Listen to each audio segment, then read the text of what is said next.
2013 का जो ऐतिहासिक कानून आपके कार्यकाल में बना था, उसका एक बाईपास कर रही है और जमीन छीनने का एक चोर दरवाजा लेकर आई है लैंड पूलिंग पॉलिसी।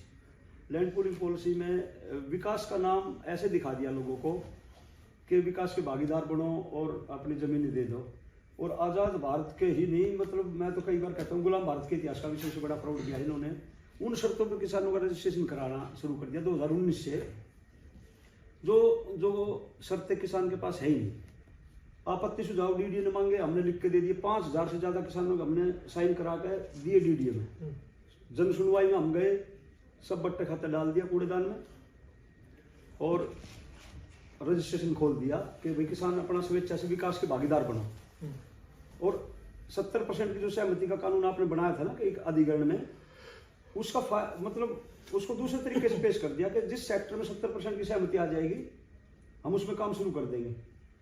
18 अगस्त 2022 को केंद्रीय शहरी विकास मंत्रालय ने एक नोटिफिकेशन निकाल दिया कि लैंड पूलिंग पॉलिसी को हम एक्ट बनाएंगे, यानी कि डीडी एक्ट 1957 में हम संशोधन करके और पूरे इस लैंड पूलिंग पॉलिसी को लैंड पूलिंग एक्ट में बदलेंगे। अब हमारी चिंता ये है कि ये जो लैंड पूलिंग पॉलिसी है ये संविधान के भी खिलाफ है और ये कानून के भी खिलाफ है। 20 सूत्रीय कार्यक्रम के तहत आपकी सरकार ने जो प्लॉट दिए थे, जो खेत दिए थे ना, उनको आज तक मालिकाना हक नहीं है। और हमारा जो गांव है, जिसे रेवेन्यू में एक शब्द है लाल डोरा, उसको हम इंग्लिश में कहते हैं आउटर फिरनी रोड का लेते हैं, जो गांव की आबादी उसके अंदर है, बाहर हमारे खेत है। उन खेतों में अब डीडीए मास्टर प्लान जो 2041 लेकर आने वाली है या 21 थी, जो 2007 में लागू हुई थी, उसके तहत उसको आर जोन बना दिया, सेक्टर बसाएंगे।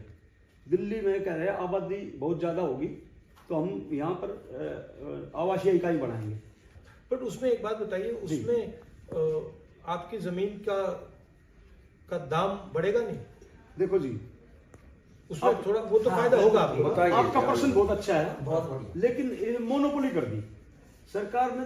जब हमारे पास दूसरा विकल्प नहीं छोड़ा कि आपकी जमीन अधिग्रहण नहीं करेंगे हम, और आप चाहे तो अपनी जमीन को 60% ले सकते हो, लेकिन शर्तें ऐसी लगा दी जैसे किसान के पास 5 एकड़ है ही नहीं, किसी का 0.1% किसान है जो 5 एकड़ भूमि का है।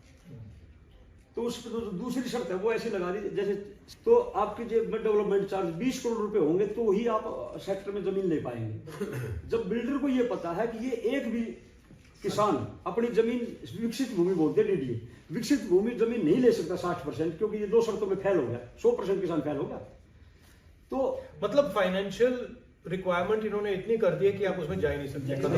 दो फैक्टर और भी है सर इसमें क्या है, 20 गाँव की 20 करोड़ एग्जैक्टली 4 करोड़ देखो जी, डेवलपमेंट चार्जेस, डेवलपमेंट कॉस्ट वो आपको देना पड़ेगा, अगर नहीं दे सकते तो जाओ। ये क्या है? एक्सटर्नल डेवलपमेंट चार्ज ईडीसी कभी सरकारों ने बस नहीं दिया। बिल्डर देगा, आपसे जमीन ले लेगा, खत्म कर। सर इसमें भी ना लैंडलेस सबसे ज्यादा पिस रहा है। सर सेकंड थिंग, गांव की ज्यादातर जमीनें जो है ऑलरेडी व्यापारियों ने खरीद ली हैं, तो हम जो गांव का व्यक्ति है उसको उसका कोई ज्यादा बेनिफिट वैसे भी नहीं मिल रहा है। इसमें तो अगर है, अब तो हमारा तो विनाश है और डीडीए सरकार और जो बिल्डर और जो उसमें बसेंगे उनका विकास, एक तरफा विकास है। और ये एक तरफा विकास ग्रामीण। अब आप क्या मुझसे क्या चाहते हैं? हम ये चाहते हैं देश की सबसे बड़ी जो पंचायत है संसद भवन, और उसमें आप विपक्ष के सर्वमान्य नेता हो, आप इसमें हमारी आवाज उठाओ। दूसरा, हम चाहते हैं एक बार दिल्ली देहात का दौरा, जिस तरह आप सभी वर्गों से मिल रहे हो, इस तरह दिल्ली देहात में आप जाओ, एक बड़ी महापंचायत और कुछ लोगों से, ठीक है, महिलाओं से वहां मिलो आप। जो आप चाहते हो 3